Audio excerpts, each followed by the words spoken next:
అందరికీ నమస్కారం అండి. ఎలా ఉన్నారు? బాగున్నారా? నేను కూడా చాలా చాలా బాగున్నానండి. మీరు కూడా అందరూ బాగుండాలని మనస్ఫూర్తిగా కోరుకుంటున్నాను ఫ్రెండ్స్.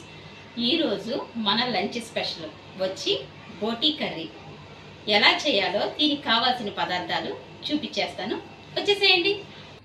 బోటీ కర్రీ కావాల్సిన పదార్థాలు చూపిస్తాను అన్నాను కదండి. చూడండి, ఫ్రెష్ బోటీ నేను తీసుకున్నాను. శుభ్రంగా వేడి నీళ్ళలో క్లీన్ చేసుకొని కుక్కర్లో వేసి 3-4 విజిల్స్ మంచిగా రానిచ్చి పెట్టుకున్నానండి, నీటి క్లీన్ చేసి.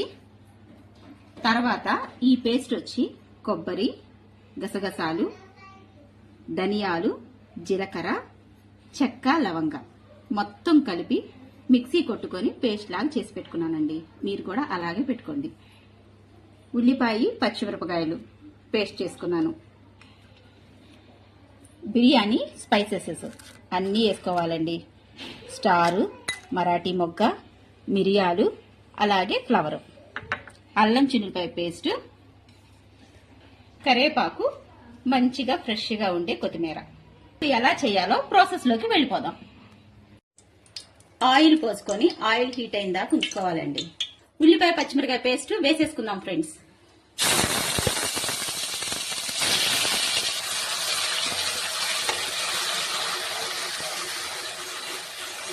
ఉల్లిపాయ పచ్చి వాసన పోయేంత వరకు వేసుకుందామండి.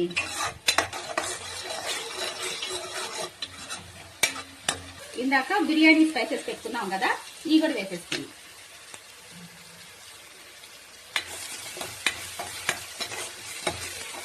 చూడండి, ఆనియన్ పేస్ట్ చక్కగా కలర్ చేంజ్ అయింది. ఇలా అయితే సరిపోతుంది. 1 స్పూను అల్లం వెల్లుల్లి పేస్ట్.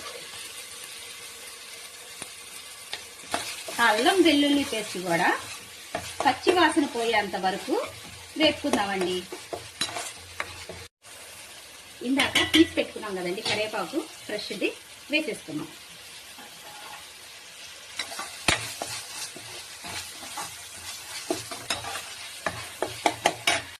ఇప్పుడు కుక్కర్లో వేసి ఉడకబెట్టుకున్నాం కదండి, ఈ బోటీని కూడా వేసేసుకున్నాం. ఇప్పుడు ఒక 1/2 టేబుల్ స్పూన్ ఉప్పు, సాల్ట్ వేసేసుకున్నాం. తగినంత ఉప్పు వేసుకోండి.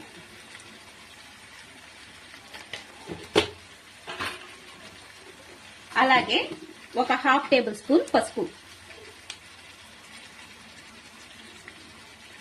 చూడండి, అల్లం వెల్లుల్లి పేస్ట్, ఉప్పు, పసుపు అంతా కలిసేలాగా మంచిగా కలుపుకుందాం. మూత పెట్టి ఒక 10 మినిట్స్ మగ్గనిచ్చుకుందాం ఫ్రెండ్స్. ఇది ఎంత మగ్గితే అంత టేస్టీగా ఉంటదన్నమాట. సిమ్ లో పెట్టి మగ్గనించుకోండి. తీసి చూద్దాం ఫ్రెండ్స్ ఒక 5 మినిట్స్ తర్వాత ఎలా ఉందో. చూడండి, ఎంత ఈ టైంలో మనము ఇందాక మిక్సీ వేసుకొని పెట్టుకొని ఉంచుకున్నాం కదా అన్ని పేస్టులు, కొబ్బరి, గసగసాలు, ధనియాలు, జీలకర్ర, ఈ పేస్ట్ అంతా కూడా ఇందులో వేసేసుకున్నాం. ఇందులో కొంచెం వాటర్ పోసి కూడా ఇందులో వేసేసుకోండి ఫ్రెండ్స్. ఇలా వేసేసుకోండి, కూడా కలపండి. మనం మసాలాలన్నీ కూడా వేసుకున్నాం కదా ఫ్రెండ్స్. ఇప్పుడు ఒక 5 మినిట్స్ మూత పెట్టేసుకొని మీడియం ఫ్లేమ్ మీద మగ్గనించుకున్నాం. కొంచెం స్పైసీగానే వేసుకుందామండి, ఎందుకంటే నాన్ వెజ్ కదా. నాన్ వెజ్కి స్పైసీగా ఉంటేనే టేస్టీగా ఉంటుంది. అలానే మరీ మంటగా వేసుకోకర్లేదు. మనం వేసుకునే దాని మీద కొంచెం ఎక్కువ వేసుకున్నాం. నేనైతే ఇక్కడ ఒక 3 టేబుల్ స్పూన్స్ వేసుకున్నానండి. కొంచెం కారం తక్కువ తినేవాళ్ళు అయితే కొంచెం తగ్గించి వేసుకోండి. దీనికైతే ఒక 3 టేబుల్ స్పూను 4 టేబుల్ స్పూన్ అయితే కారం పట్టింది. చూడండి ఫ్రెండ్స్, కారం వేసుకున్నాం కదా, ఇప్పుడు కొత్తిమీర వేసేసుకుందాం. కొత్తిమీర లాస్ట్లో వేసుకుందాం ఫ్రెండ్స్, కొంచెం ఉంచుకోండి. ఇప్పుడు మాత్రం కొత్తిమీరతో ఇలా వేసుకొని కర్రీతో పాటు మనం ఉడికించుకుంటే చాలా టేస్టీగా ఉండిద్దండి. మీకు నచ్చితే మీరు కూడా ట్రై చేయండి. ఇలా కొత్తిమీర వేసుకోవటం వల్ల ఏంటంటే కర్రీతో ఉడికితే మంచిగా ఫ్లేవర్స్ అన్ని దిగి కూరకు మరింత రుచి నచ్చిద్దండి. మీకు నచ్చితే చేయండి ఫ్రెండ్స్ ఇలాగా. ఇది ఒక మంచి టిప్. వాటర్ వేసుకుందాం. నేను ఇక్కడ ఒక గ్లాస్ వాటర్ తీసుకున్నానండి. గ్లాస్ వాటర్ వేసుకోండి. గ్రేవీతో ఎలా ఉందో చూడండి. వావ్, వెరీ టేస్టీ అండి. అసలు స్మెల్ అయితే ఫ్రెండ్స్ వస్తుంది ఇక్కడ, చాలా బాగా వస్తుంది ఫ్రెండ్స్. మనం ఫస్ట్ లో చూసుకున్నాం కదండి ఉప్పు ఎలా ఉందో, ఈ టైంలో మనము ఉప్పు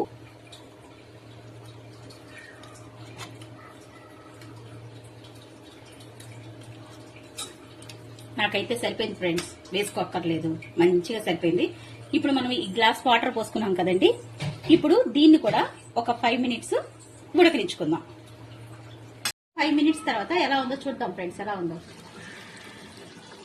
వావ్, చూడండి ఫ్రెండ్స్, అసలు ఆయిల్ అంతా కూడాను పైకి వచ్చి ఇలా మనకి ఆయిల్ పైకి రిలీజ్ అయితే మంచిగా మనకి కర్రీ రెడీ అయిపోయినట్టే ఫ్రెండ్స్.